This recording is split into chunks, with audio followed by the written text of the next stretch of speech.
ఏమైతే అంది నాదా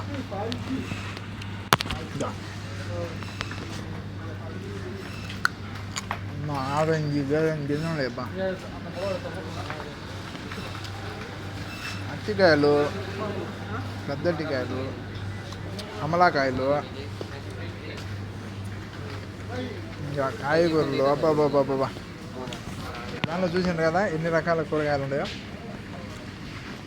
కువైట్లో ఫేమస్ అనమాట కోసి ఎర్రగడ్డలు టమాటకాయలు పాల డబ్బాలు చేపల డబ్బాలు టెంకాయలు దేవుడికి పెట్టుకునేవి కరబుజ్జకాయలు ఉల్లగడ్డలు నూనెల డబ్బాలు అల్లము ఇవన్నీ కోవిడ్లో ఉండే చూశారు కదా. సమయం 9 అయింది. 22 తారీఖు ఈరోజు మంగళవారం 24.